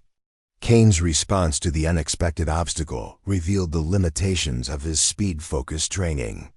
Rather than taking time to assess alternative approaches or coordinate with his team members, he attempted to force entry through the jammed door, using aggressive physical methods that consumed precious time and created unnecessary noise that compromised their tactical position. From her observation post in the support building, Cass watched the developing situation with growing concern. The graduates were encountering exactly the kind of adaptive challenge that her research had shown. They were unprepared to handle effectively. Their training had conditioned them to execute predetermined responses rapidly, but it hadn't prepared them to think creatively when circumstances deviated from expected parameters. The situation deteriorated further when communication systems experienced interference that hadn't been anticipated during scenario planning. The electronic jamming that was supposed to simulate enemy countermeasures proved more effective than expected, creating communication gaps that prevented effective coordination between team members and command personnel. Kane's team found themselves operating with limited communication and facing environmental conditions that differed significantly from their training parameters. Their response revealed the fundamental weakness in their preparation. They had been trained to execute specific solutions quickly rather than to analyze problems and develop adaptive responses. The exercise continued despite the unexpected complications, but the graduates' performance began to show signs of stress and confusion as they struggled to adapt their training to the changed circumstances. Their movements became less coordinated, their decision-making showed signs of hesitation, and their confidence wavered as they encountered problems they hadn't been specifically prepared to solve. General Hartwell noticed the performance degradation and began asking pointed questions about the graduates' ability to adapt to unexpected circumstances. Her military experience allowed her to recognize the signs of inadequate preparation for complex operational environments, and her questions revealed concerns about the program's emphasis on controlled demonstrations rather than realistic training scenarios. The demonstration reached a critical point when Kane's team encountered a hostage situation that required immediate resolution but differed significantly from the scenarios they had practiced. Multiple hostage-takers were positioned in ways that made the rehearsed solution inappropriate, and the environmental conditions created tactical challenges that demanded creative problem-solving rather than predetermined responses. Kane's attempt to apply his trained response to the modified situation resulted in confusion and poor coordination among team members. His aggressive approach, which had been effective in controlled training scenarios, proved inadequate when faced with the complexity and ambiguity of the modified hostage situation. The exercise was approaching a dangerous failure when alarms suddenly began sounding throughout the facility, indicating a genuine emergency situation that superseded the planned demonstration. The piercing electronic wail cut through the desert air as security personnel moved into action, their urgent movements signaling that something serious was happening beyond the controlled environment of the graduation ceremony. Colonel Patterson's voice crackled over the facility's communication system, his usually composed demeanor replaced by obvious tension and urgency. All demonstration activities are suspended immediately. Visiting personnel are to remain in designated safe areas until further notice. This is not a drill.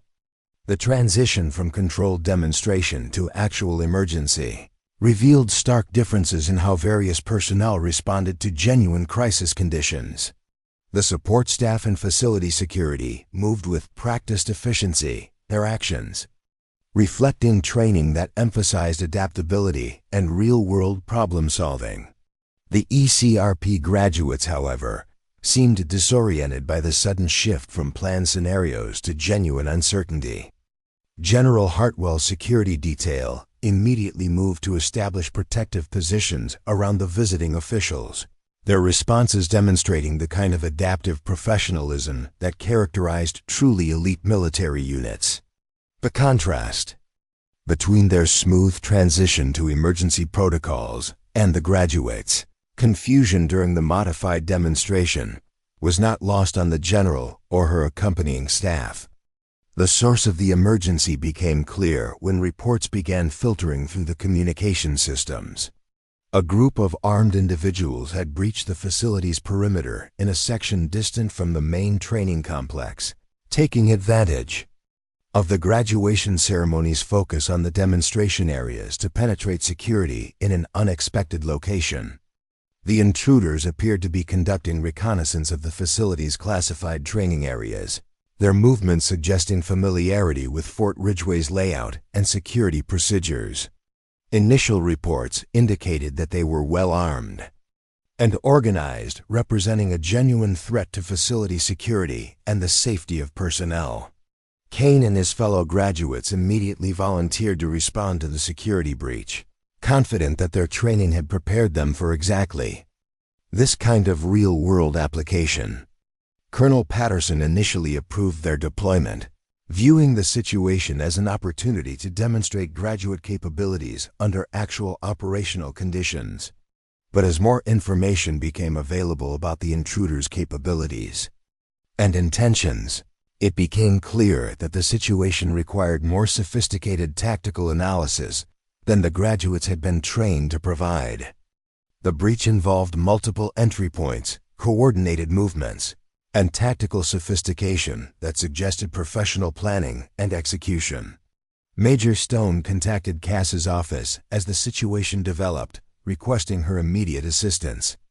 In analyzing the tactical situation and developing response recommendations, Stone had been following Cass's research into graduate performance limitations, and she understood that the current crisis might expose exactly the kind of analytical gaps that the research had identified.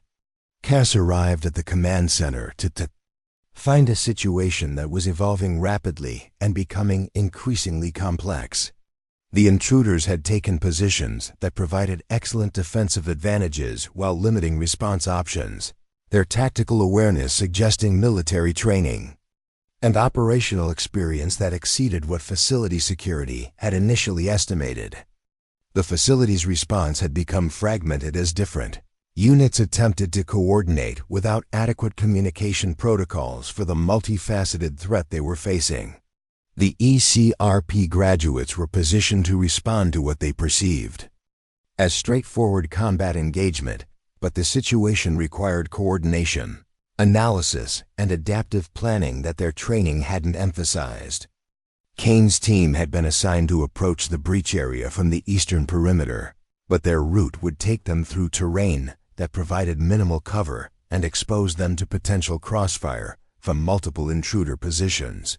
Their training had conditioned them to move aggressively toward objectives, but the current tactical situation required more careful analysis and coordination. Cass studied the tactical displays and communication reports, quickly identifying the problems. With the current response plan, the graduates were being deployed as if the situation were a training scenario with predetermined solutions, but the actual tactical environment required adaptive thinking and complex coordination that their training hadn't prepared them for. "Sir," Cass addressed Colonel Patterson directly, "the current deployment puts the graduate team at significant risk. The intruders are positioned to create crossfire zones that will neutralize any direct approach. We need to modify the response to account for their tactical advantages." Patterson's initial reaction was dismissive, reflecting his confidence in the graduates' training and his reluctance to accept tactical advice from someone who had failed to complete the program successfully. But General Hartwell had been monitoring the communication traffic and had reached similar conclusions about the tactical complexity of the situation. "Colonel," General Hartwell interjected, "what alternative approaches are available? The current situation appears to require more sophisticated coordination than a direct assault." The question forced Patterson to acknowledge that the situation had become more complex than initially anticipated, but his commitment to demonstrating graduate capabilities prevented him from considering alternatives that might suggest inadequate preparation. He authorized the graduates to proceed with their planned approach, confident that their training would prove adequate for the real-world application. Cass watched the tactical displays with growing alarm as Kane's team moved toward positions that her analysis indicated were extremely dangerous. The intruders had established overlapping fields of fire that would create devastating crossfire zones exactly where the graduates were planning to advance. Their training had focused on speed and aggression, but the current situation required patience and analytical thinking. The communication systems crackled with reports from Kane's team as they approached their assault positions. Their confidence remained high despite the tactical challenges they were facing, their training having conditioned them to believe that aggressive action would overcome any obstacles they encountered. But as they moved into position, the limitations of their preparation became increasingly apparent. Their movement patterns reflected training scenarios rather than adaptive tactics. Their communication protocols assumed predetermined coordination rather than dynamic problem-solving, and their decision-making showed signs of the velocity fixation that Cass's research had identified as a systematic problem. The crisis reached its climax when Kane's team entered the crossfire zone that Cass had identified as tactically untenable. The intruders had prepared for exactly this kind of aggressive response, and their coordinated fire created a devastating engagement that immediately incapacitated 3 of the 4 team members. Kane found himself alone and under fire from multiple directions, his training having failed to prepare him for the tactical complexity he was facing. His aggressive approach had walked directly into a trap that more experienced tactical analysis would have identified and avoided, but his conditioning prioritized rapid action over careful assessment. The engagement that followed lasted less than 40 seconds, but it demonstrated everything that Cass's research had predicted about the limitations of speed-focused training. Kane's responses were fast but inappropriate for the tactical situation. His decision-making showed signs of panic rather than analytical thinking, and his attempts to fight his way out of the situation only made his position more desperate. As the communication systems carried reports of casualties and tactical failure, the assembled officials witnessed a dramatic demonstration of the problems that Cass had documented in her research.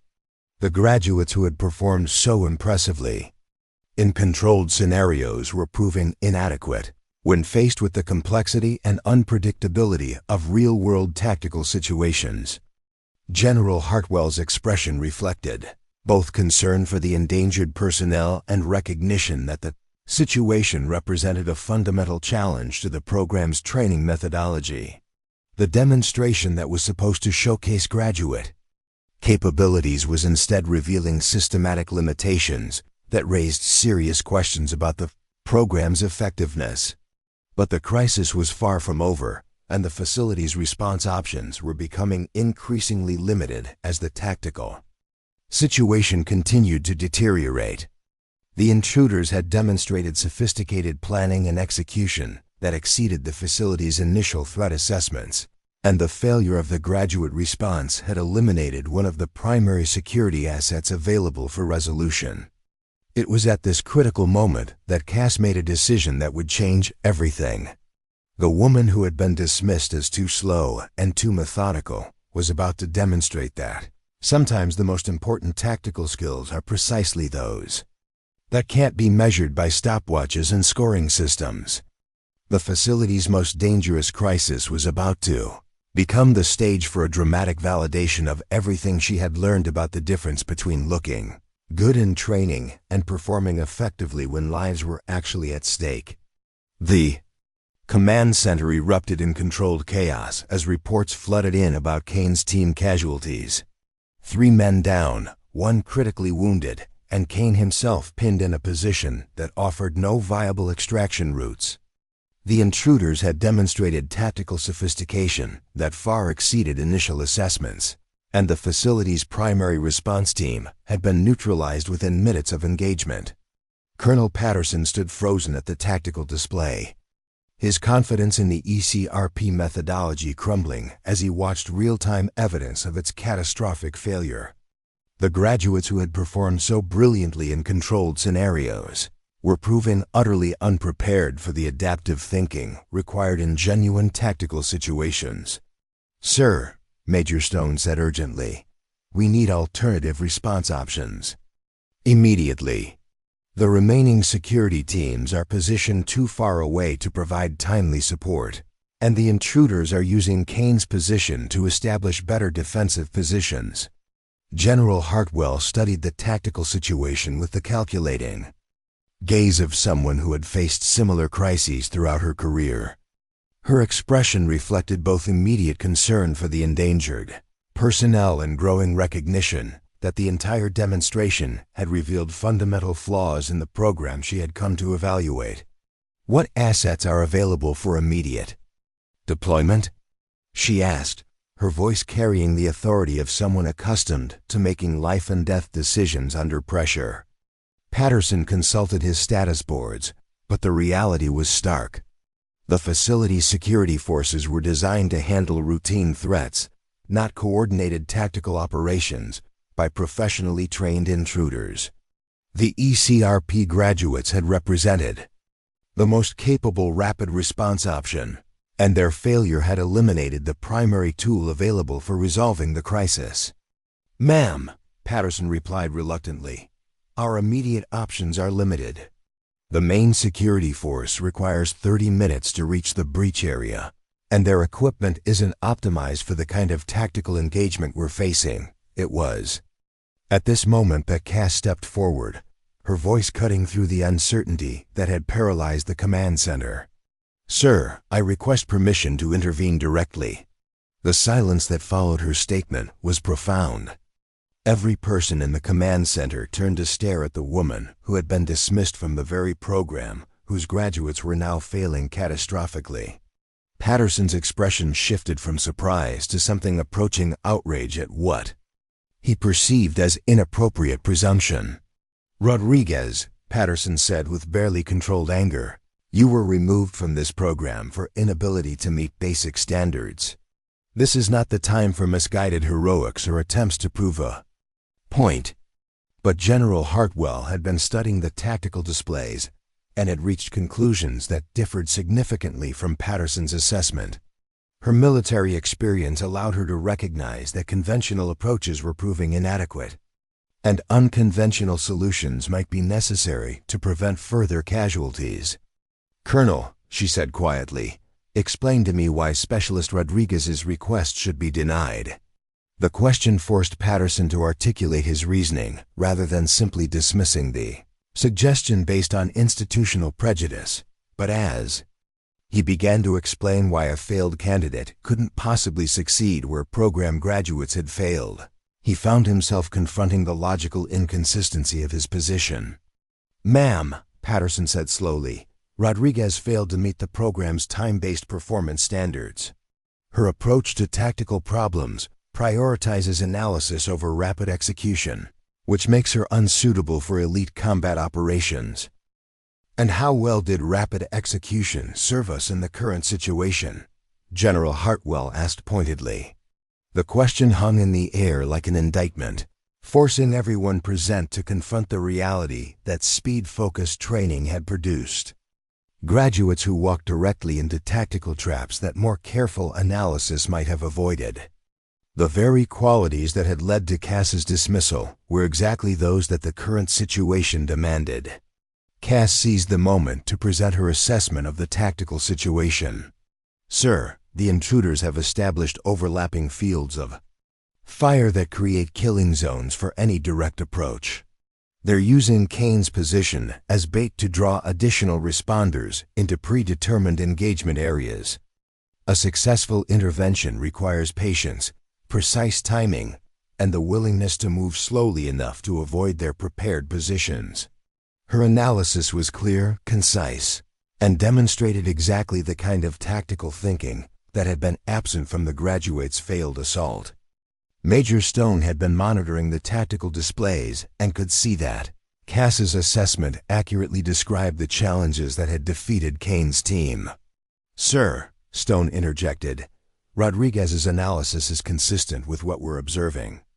The intruders are using classic defensive tactics that require adaptive countermeasures rather than direct assault." General Hartwell made a decision that would later be cited as a turning point in military training philosophy. "Specialist Rodriguez," she said formally, "you have authorization to attempt intervention. What do you need?" The request that followed surprised everyone in the command center. Instead of asking for advanced weapons, tactical support, or additional personnel, Cass made a simple request that reflected her understanding of what the situation actually required. "Ma'am, I need my sidearm, basic protective equipment, and permission to approach the situation without external coordination requirements.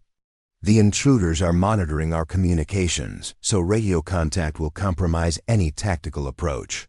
Patterson's protests were immediate and vehement. The idea of sending a failed candidate to resolve a crisis that had defeated program graduates violated every assumption that had shaped his career and his commitment to the ECRP methodology. But General Hartwell's authority superseded his objections, and her decision reflected recognition that conventional approaches had proven inadequate. Cass left the command center and moved quickly to the equipment storage area where her personal gear was maintained. Her sidearm was a standard-issue Beretta M9 that she had carried throughout her military service, its familiar weight and balance providing comfort as she prepared for what might be the most important engagement of her career. The tactical situation she was entering differed fundamentally from the controlled scenarios that had dominated her training experience. There were no predetermined solutions, no time limits imposed by training requirements, and no instructors evaluating her performance against standardized metrics. Success would be measured by her ability to resolve the crisis and prevent further casualties, regardless of how long the process required. Her approach to the breach area began with careful reconnaissance that prioritized information gathering over rapid advancement. While Kane's team had moved aggressively toward their objectives, Cass took time to study the terrain, identify potential cover positions, and analyzed the tactical advantages that the intruders had established. The intruders had chosen their positions with obvious expertise, selecting locations that provided excellent defensive advantages while limiting approach routes for potential responders. Their tactical awareness suggested military training and operational experience that exceeded what facility security had prepared for during routine threat assessments. But Cass's analysis also revealed vulnerabilities in their defensive positions that aggressive assault tactics couldn't exploit. The intruders had prepared for rapid, direct approaches but hadn't anticipated the kind of patient, methodical intervention that her training and experience had prepared her for. Her movement through the approach terrain was deliberately slow and careful, each advancement planned to minimize exposure while maximizing opportunities for observation and analysis. The patience that had been criticized as a weakness during her training evaluation proved to be exactly what the tactical situation required. The first intruder position came into view after 20 minutes of careful approach work. The defender was positioned behind cover that provided excellent protection against direct assault, but created blind spots that patient reconnaissance could exploit. His attention was focused on the area where Kane remained pinned, expecting additional rapid response attempts that would follow the same aggressive pattern as the initial assault. Cass studied the position for several minutes, analyzing the defender's movement patterns and identifying the optimal timing for engagement. Her approach required precise coordination between movement and action, exactly the kind of tactical problem that her methodical training had prepared her to solve. The engagement itself lasted less than 3 seconds. Her movement into position was perfectly timed to coincide with the defender's attention shift, and her shot placement was precise enough to neutralize the threat without alerting other intruders to her presence. The suppressed sidearm she carried eliminated the acoustic signature that might have compromised her position. The second position required different tactics as the terrain and defensive advantages created unique challenges that couldn't be solved with the same approach. Cass adapted her strategy to account for the changed circumstances, demonstrating exactly the kind of flexible thinking that her research had shown was lacking in ECRP graduate training. Her intervention in the second position involved close-quarters combat that tested skills beyond marksmanship and tactical movement. The defender had positioned himself in a location that prevented effective shooting solutions, requiring hand-to-hand engagement that emphasized technique and precision over strength and aggression. The combat sequence that followed demonstrated capabilities that none of the observing officials had anticipated. Cass's close-quarters combat training emphasized efficiency and control rather than dramatic techniques, her movements flowing with practiced precision that neutralized threats quickly and quietly. The third intruder proved to be the most challenging, his position providing excellent cover and multiple escape routes that complicated any direct approach. But his tactical advantages also created predictable response patterns that careful analysis could anticipate and exploit. Cass's solution involved using the intruder's tactical strengths against him, creating situations that forced him to reveal his position while limiting his ability to respond effectively. Her approach required patience and precise timing, exactly the qualities that had led to her dismissal from speed-focused training, but proved essential for real-world tactical success. The engagement sequence that resolved the third position involved multiple phases of movement and action that required seamless coordination between different tactical skills. Cass's training had emphasized integration rather than specialization, preparing her to adapt fluidly between different tactical requirements as situations demanded. With 3 intruder positions neutralized, Cass was able to approach Kane's location and assess his condition. He was conscious but wounded, his tactical position compromised by injuries sustained during the failed assault. His equipment showed signs of damage from the engagement, and his confidence had been shattered by the reality of tactical failure. "Rodriguez?" Kane said weakly as she reached his position. "How did you "I mean, what are you doing here?" "Extracting you," Cass replied simply, her attention focused on assessing his injuries and planning the safest route back to friendly positions. "Can you move?"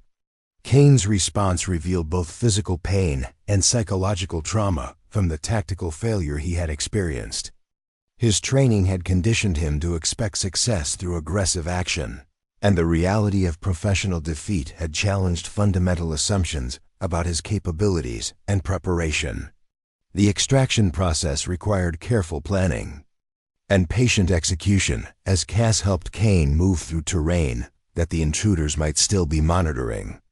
Her approach prioritized safety and stealth over speed, ensuring that they reached friendly positions without triggering additional engagements.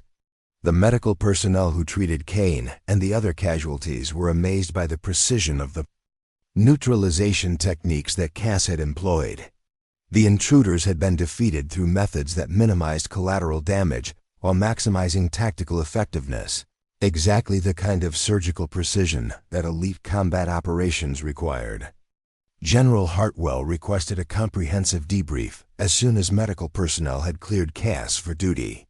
The after-action review took place in the same command center where she had requested permission to intervene, but the atmosphere had changed dramatically as senior officials processed the implications of what they had witnessed. "Specialist Rodriguez," General Hartwell began, "walk me through your tactical approach and explain how you achieved success where the graduate team failed." The debrief that followed lasted over 2 hours as Cass methodically explained her analysis of the tactical situation and the reasoning behind each decision she had made during the intervention. Her explanation revealed sophisticated tactical thinking that integrated multiple disciplines and demonstrated exactly the kind of adaptive capability that modern combat operations required. Her success hadn't been based on superior physical capabilities or advanced equipment, but on analytical thinking and tactical patience that allowed her to identify solutions that aggressive approaches had missed. The very qualities that had led to her program dismissal had proven essential for resolving the crisis effectively. Colonel Patterson's participation in the debrief reflected a profound crisis of confidence as he struggled to reconcile Cass's success with his commitment to the training methodology that had produced such dramatic failures. His questions revealed someone grappling with the possibility that fundamental assumptions about combat training might be seriously flawed. The investigation that followed the security breach revealed that the intruders had been conducting reconnaissance in preparation for a larger operation targeting the facility's classified training programs. Their tactical sophistication and operational planning suggested professional military backgrounds and access to detailed intelligence about Fort Ridgeway's security procedures. More importantly for the future of military training, the investigation documented how speed-focused training methodologies had created predictable response patterns that sophisticated adversaries could anticipate and exploit. The ECRP graduates had responded exactly as their training had conditioned them to respond, making them vulnerable to tactical approaches designed to counter rapid, aggressive assault techniques. General Hartwell's final report on the incident became a landmark document in military training literature, detailing how emphasis on speed and efficiency had created systematic vulnerabilities that threatened operational effectiveness. Her recommendations included fundamental reforms to training, methodologies that prioritized adaptive thinking and tactical analysis over pure speed and aggression. The changes that followed transformed not just the elite combat readiness program, but military training philosophy throughout the armed services. Cass found herself at the center of a comprehensive reform effort that emphasized precisely the qualities that had led to her initial dismissal from the program. Her new assignment as Director of Tactical Analysis and Adaptive Training methodology reflected recognition that her analytical capabilities and real-world tactical experience represented exactly the kind of expertise that modern military training required. The position provided authority to implement reforms based on evidence rather than tradition, ensuring that future graduates would be prepared for the complexities of actual combat operations. Kane's recovery from his physical injuries was paralleled by a fundamental reassessment of his approach to tactical problems and combat training. His experience during the security breach had demonstrated the limitations of speed-focused methodology and the importance of analytical thinking in complex tactical situations. His request to repeat the training program under the reformed curriculum reflected genuine recognition that his previous approach had been inadequate for real-world applications. The humility he demonstrated during his second attempt at the program marked a dramatic transformation from the arrogant candidate who had initially dismissed Cass's capabilities. The new training methodology that emerged from the crisis emphasized adaptive decision-making and tactical analysis while maintaining appropriate emphasis on speed and efficiency when tactical situations warranted rapid response. Students learned to analyze situations before acting and to recognize when patience and precision were more important than speed and aggression. The graduation ceremony that took place 6 months later bore little resemblance to the demonstration that had ended in crisis and tactical failure. The new graduates demonstrated capabilities that integrated multiple tactical disciplines and emphasized adaptive thinking rather than predetermined responses to standardized scenarios. General Hartwell delivered the keynote address at the reformed program's first graduation ceremony, emphasizing how the crisis had revealed both problems and solutions that would strengthen military effectiveness for years to come. Her remarks included specific recognition of how individuals who didn't fit traditional profiles could provide exactly the capabilities that modern military operations required. Cass watched the ceremony from her position as Director of Tactical Analysis, reflecting on the transformation that had resulted from her willingness to challenge established assumptions and her determination to act when conventional approaches had proven inadequate. The program that had dismissed her as unsuitable had been reformed based on the very qualities that had led to her initial rejection.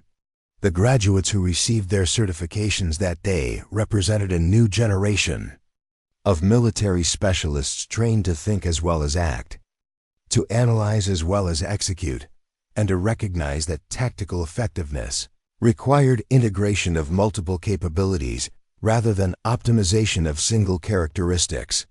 Kane approached her after the ceremony, his demeanor reflecting the genuine respect and gratitude that had replaced his earlier arrogance and dismissive attitude.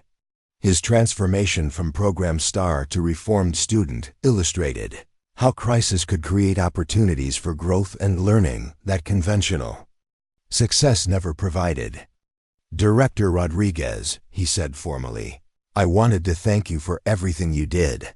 Not just during the crisis, but in reforming the program that nearly got me killed through inadequate preparation. You earned your place here through your willingness to learn and adapt," Cass replied.